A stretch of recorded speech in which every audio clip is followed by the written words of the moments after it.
আমরা যখন ইংরেজি শিখতে যাই বা স্পোকেন ইংলিশ শিখতে যাই তখন কিন্তু আমরা অনেক সময় অনেক কনফিউজিং ওয়ার্ডস নিয়ে অনেক দ্বিধাদ্বন্দ্বে পড়ে যাই। সো অনেক কনফিউজিং ওয়ার্ডস বলতে কিছু ওয়ার্ডসের বাংলা সেমই আছে, এগুলো আমরা কিভাবে ব্যবহার করব, কোন অর্থে কখন কোনটাকে ব্যবহার করব ইত্যাদি বিষয় নিয়ে কিন্তু আমরা কনফিউজিং হয়ে যাই, ফলে কি আমরা ভয় পেয়ে যাই। ইংরেজিতে কথা বলতে গেলে আমরা ভয় পাই। সো এরকমই আজকে একটি লেসন করাতে যাচ্ছি। সো আমরা কিছু কনফিউজিং ওয়ার্ডসের ব্যবহার শেখাবো, যার মাধ্যমে আমরা আমাদের স্পোকেন ইংলিশের লেভেলটাকে আরও হায়ার লেভেলে নিয়ে যাব এবং আমাদের যে কনফিউশন আছে এবং আমরা যে ভয় পাই সেই ভয়টাও ইনশাআল্লাহ দূর হয়ে যাবে আজকের এই স্পোকেন ইংলিশ লেসন থেকে। So anyways, as you can see, this is Mukul Hossain before you once again to take an important spoken English lesson. So actually when we're going to learn spoken English, at that time we have to face a lots of problems. And in this today's lesson, I'm gonna try to fix this kind of problems. So without further ado, let's get started our today's lesson. So as you can see, there are two words, right? Was and had. দুটারই meaning কিন্তু ছিল, had মানেও ছিল, মানে ওয়াজ মানেও ছিল আবার had মানেও ছিল। সো এই যে কনফিউজিং দুটি ওয়ার্ডস, তাহলে কখন আমরা ওয়াজ বা ছিল অর্থে ব্যবহার করব, আবার কখন আমরা হ্যাড ছিল অর্থ ব্যবহার করব, সেটা কনফিউশন না? তখন আমরা কি ইংরেজি বলতে গেলে ভয় পেয়ে যাই। সো এটাই আমরা ফিক্সড করব। চলুন শুরু করা যাক। শুরু করতে করতে যারা বলবো, যাদেরকে এই লেসনটি ভালো লাগবে তারা প্লিজ সাবস্ক্রাইব করে দিবেন, আর যাদের ভালো না লাগবে প্লিজ কমেন্ট সেকশনে জানাবেন যে কোন বিষয়টা ভালো লাগেনি। ওকে, সো আমরা খুবই সুন্দর করে সাজিয়েছি, বাংলাও দিয়েছি, আবার দুটি পার্থক্য করার চেষ্টা করেছি এতে করে আমরা যাতে সারা জীবন মনে রাখতে পারি। সো ওয়াজ মানে ছিল, যেটা বাম সাইডে দেখতে পাচ্ছেন, অ্যান্ড ডান সাইডে হ্যাড মানে ছিল। সো আমরা দেখব ওয়াজ ছিল, কখন আমরা ওয়াজ ব্যবহার করব ছিল অর্থে। ঠিক আছে, বোঝার চেষ্টা করবেন। সো দেখুন, আমি একটা কথা বলছি, সে একজন ডাক্তার ছিল। সো ওয়াজ আমরা ব্যবহার করব তখনই, যেমন আমার একটি ব্যক্তিগত পরিচয় দিতে বা আমি কি ছিলাম এরকম আমার একটা পরিচয় দেওয়ার জন্য আমরা ওয়াজ ব্যবহার করব, সেটা অতীতের। সাপোজ আমি একজন ব্যাংক কর্মকর্তা ছিলাম, আমি অসুস্থ ছিলাম, আমি ভালো ছিলাম, আমি গ্রামে ছিলাম, আমি অসুস্থ ছিলাম, এই যে আমার একটা পরিচয়, আমার একটা পরিস্থিতি বোঝাতে আমরা যখন ছিল ব্যবহার করব তখন ব্যবহার করব ওয়াজ। যেমন সে একজন ডাক্তার ছিল, তার মানে কি তার একটি পদবি বোঝাচ্ছে, রাইট? সো সে একজন ডাক্তার ছিল, তাহলে এটার ইংরেজি কীভাবে বলতে পারি আমরা? Exactly, he was a doctor. সে একজন ডাক্তার ছিল, মানে অতীতকালে সে একজন ডাক্তার ছিল, এখন হয়তো বা রিটায়ারমেন্ট হয়েছে বা অন্য কোনো পেশাতে সে নিযুক্ত হয়েছে, right? So he was a doctor, সে একজন ডাক্তার ছিল, রাইট? এখন at the same time had মানেও তো ছিল, এটা কখন? হ্যাঁ, আমি বলছি হ্যাড মানে ছিল ওই অর্থে ব্যবহার করব, ছিল অর্থে, যখন আমি কোনো একটা কিছুর মালিক ছিলাম, আমি যখন কোনো একটা কিছুর ওনার ছিলাম, ঠিক আছে, একটা গাড়ি আমার ছিল, একটা বাড়ি আমার ছিল।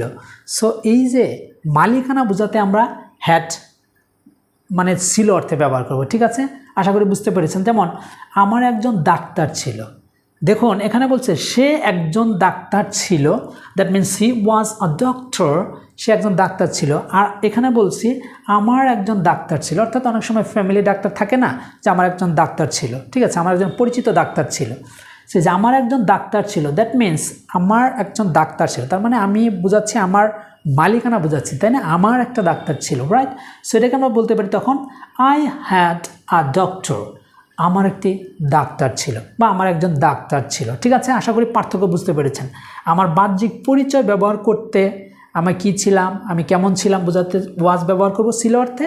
আবার আমি মালিকানা যদি বোঝাতে চাই, একটা জিনিসের মালিক বা জোর করে কোনো কিছু বলছি, সেক্ষেত্রে আমরা হ্যাড ব্যবহার করব। ঠিক আছে, যেমন আমার একজন ডাক্তার ছিল, I had a doctor. Okay, another example is সে গরিব ছিল, তার মানে তার একটা পরিচয় দিচ্ছে, সে গরিব ছিল, এখন ধনী হয়ে গেছে, তার মানে হি ওয়াজ পুর, সে গরিব ছিল, হি ওয়াজ পুর, সে গরিব ছিল, হি ওয়াজ এ পুর ম্যান, সে একজন গরিব লোক ছিল, তাই না?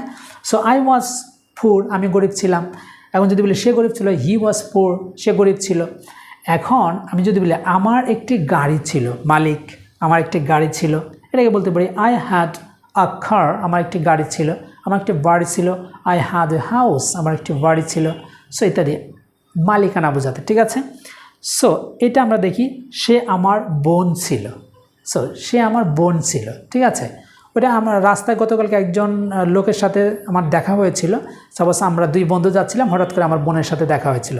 আমি আজকে বলতেছি যে ওইটা আমার বোন ছিল, ঠিক আছে, সে আমার বোন ছিল। তাহলে এটা আমরা কী বলতে পারি?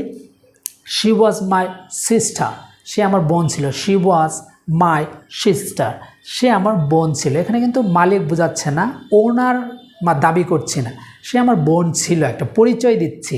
তাহলে শি ওয়াজ মাই সিস্টার, সে আমার বোন ছিল।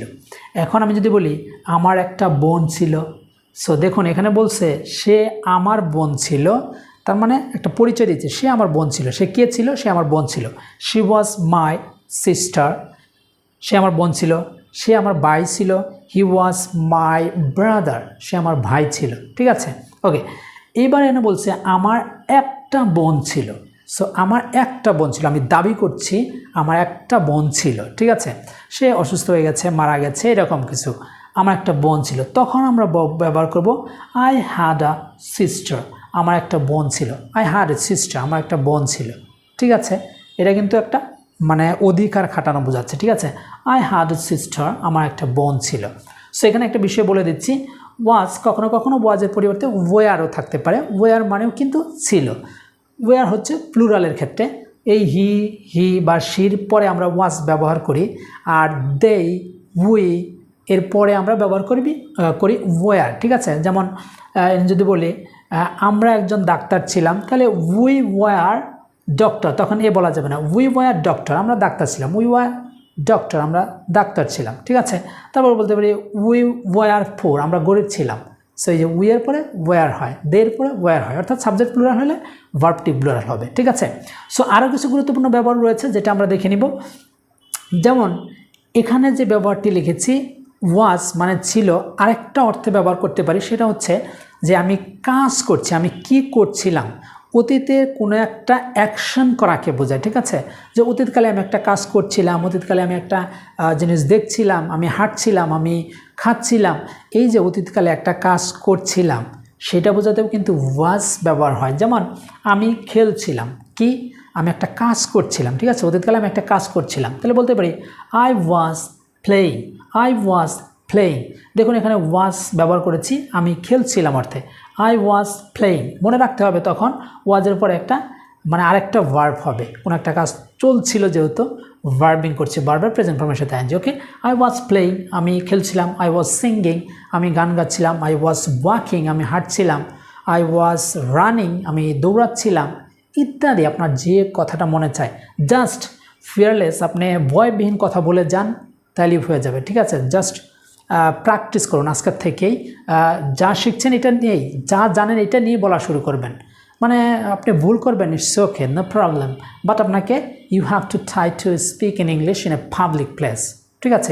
This is a language, it's a language, ঠিক আছে। That's is a media of a communication, ঠিক আছে। এটা একটা কমিউনিকেশন এর মাধ্যম, ঠিক আছে। ওকে, তাহলে এবার যদি আমি বলি আমি 2 ঘন্টা ধরে খেলছিলাম, এখন দেখুন হ্যাডের আরেকটা ব্যবহার হচ্ছে, সেটা হচ্ছে অতীতকালে 2টি কাজ হয়েছিল, তার মধ্যে যে কাজটি আগে হয়েছিল সেইটা বোঝাতেও আমরা কিন্তু হ্যাড ব্যবহার করে থাকি। আমি আবার বলছি, অতীতকালে 2টি কাজ করেছিলাম, ওই 2টা কাজের মধ্যে যে কাজটি আগে হয়েছিল সেটা বোঝাতেও আমরা কিন্তু হ্যাড ব্যবহার করে থাকি। যেমন আমি 2 ঘন্টা ধরে খেলছিলাম, ঠিক আছে। এটা একটা, আমি ওই যে বললাম না যে অতীতকালে 2টি কাজের মধ্যে একটি কাজ আগে হয়েছিল, সেটা বোঝাতেও হয়। ওইটাকে আমরা স্কিপ করে দিয়ে আমরা এটার সাথে মিল রেখে এটা উদাহরণ দিয়েছি। কেমন?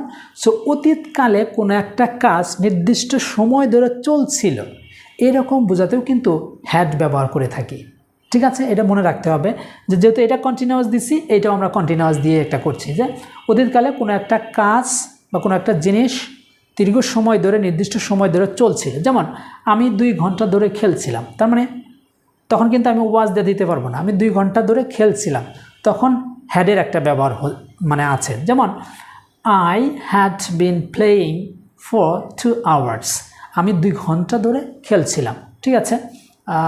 I had been playing for 2 hours, আমি 2 ঘন্টা ধরে পড়ছিলাম, ঠিক আছে, তার মানে অতীতকালে একটা নির্দিষ্ট সময় ধরে কাজ চলছিল, তখন আমরা হ্যাড ব্যবহার করে থাকি। আর হ্যাডের পরে তখন আমরা বিন নিব, তারপরে আবার ভার্বের সাথে আইএনজি কথা বলবো, তারপরে ফর সময় বোঝালে আর অনির্দিষ্ট একটা সময় বোঝালে সিন্স ব্যবহার করব। যেমন আমরা সিন্স দিয়েও একটা দিয়েছি। তার আগে আমরা এটা একটু দেখে নেই। সেই স্কুলে যাচ্ছিল, কী করছিল? সে একটা কাজ করছিল, সেই স্কুলে যাচ্ছিল। যেমন she was going to school, সে স্কুলে যাচ্ছিল। She was going to market, সে মার্কেটে যাচ্ছিল বা বাজারে যাচ্ছিল। She was going for shopping, সে শপিংয়ে যাচ্ছিল। বলতে পারি না? Exactly. She was going to university, সে ইউনিভার্সিটিতে যাচ্ছিল, ইত্যাদি। She was going to office, সে অফিসে যাচ্ছিল। একটা কাজ চলছিল আমরা বলতে পারি। ঠিক আছে, এইবার আরেকটা দিয়েছি, সকাল থেকে বৃষ্টি হচ্ছিল। তার মানে কি? কোনো একটা কাজ নির্দিষ্ট সময় ধরে চলছিল, যে সকাল থেকে বৃষ্টি হচ্ছিল, তাহলে এটাকে আমরা বলতে পারি it had been raining since morning. It had been raining since morning, সকাল থেকে বৃষ্টি হচ্ছিল। ঠিক আছে, আমরা অতীতের যেহেতু কথা বোঝাচ্ছি, মানে সরি, এখানে আই হবে না, সকাল থেকে বৃষ্টি হচ্ছিল, ইটস এ মিস্টেক। আই আসছে কিন্তু টিটা আসে নাই, সরি ফর দ্যাট। আপনারা এখানে বুঝে নেবেন, সকাল থেকে বৃষ্টি হচ্ছিল, that means it had been raining since morning. এখানে ইট হবে, সরি ফর দ্যাট। আমি আবারও বলছি, ইটস এ টাইপিং মিস্টেক। ইট হবে আইটি, ইট হবে। হ্যাঁ, it had been raining since morning, সকাল থেকে বৃষ্টি হচ্ছিল। ঠিক আছে, তাহলে it had been raining since morning, সকাল থেকে বৃষ্টি হচ্ছিল। আরেকটা আসে, সকাল থেকে বৃষ্টি হচ্ছে, এটা একটা, ওইটা না, আমরা শিখছি অতীতের কথা। সকাল থেকে বৃষ্টি হচ্ছিল, অতীতের একটা কাজ হচ্ছিল, কোনো একটা দিন আমরা জানলাম সকাল থেকে বৃষ্টি হচ্ছিল, এটা আমরা বলতে পারি it had been raining since morning, সকাল থেকে বৃষ্টি হচ্ছিল। এই যে এটার একটা হ্যাডের ব্যবহার রয়েছে। ঠিক আছে, এই অর্থেও কিন্তু ছিল হচ্ছে, হচ্ছিল, ছিল আছে না, হচ্ছিল, তখন এরকম অবশ্যই একসাথে থাকবে, হচ্ছিল, খেলছিলাম, ছিল থাকবে। একটু পার্থক্য আছে, মূলত ওই প্রথম যে ব্যবহারটা শিখছি ওইটাই মূলত মানে বেসিক ডিফারেন্স, যে কখন ছিল, কখন মানে ওয়াজ মানে ছিল, আবার হ্যাড মানে ছিল। জাস্ট ওয়াজ মানে আমি আবার বলে দিচ্ছি যে ওয়াজ মানে জাস্ট আমার বাহ্যিক পরিচয় দেওয়ার জন্য, যে আমি কে ছিলাম, আমি অসুস্থ ছিলাম না, আমি কি ছিলাম, আমার একটি পরিচয় দেওয়ার জন্য, আইডেন্টিটি দেওয়ার জন্য। আর হ্যাড ব্যবহার করে থাকি আমরা মূলত আমাদের অধিকার বোঝাতে, আমরা মালিকানা বোঝাতে ব্যবহার করে থাকি। এছাড়াও কিছু পার্থক্য দেখালাম, যেটা অতীতকালে কোনো একটা কাজ করছিলাম বোঝাতে ওয়াজ ব্যবহার করি, আবার অতীতকালে কোনো একটা নির্দিষ্ট কাজ সময় ধরে চলছিল, এই যে ছিল কথা আছে, এটা বোঝাতে আমরা এইভাবে ব্যবহার করতে পারি। সো এই ছিল আজকের এই লেসনটি। Thank you for watching and please share it with your friends. So আশা করি লেসনটি ভালো লেগেছে, এবং আরও কমেন্ট সেকশনে জানাবেন যে আসলে কোন ধরনের লেসন আপনাদেরকে মানে আপনারা চাচ্ছেন করতে, সেটা কমেন্ট সেকশনে জানাবেন। আমরা অবশ্যই সেই রিলেটেড কন্টেন্ট বা সেই রিলেটেড ভিডিও লেসন নিয়ে আসার জন্য চেষ্টা করব, যাতে করে আপনারা অনায়াসে ফ্লুয়েন্টলি ইংরেজিতে কথা বলা শিখতে পারেন এই অনলাইনের মাধ্যমে ঘরে বসেই। সো আজকে এই পর্যন্তই, দেখা হবে নতুন কোনো লেসন নিয়ে। সে পর্যন্ত সকলেই ভালো থাকবেন, সুস্থ থাকবেন, অ্যান্ড টিল দেন আল্লাহ হাফেজ।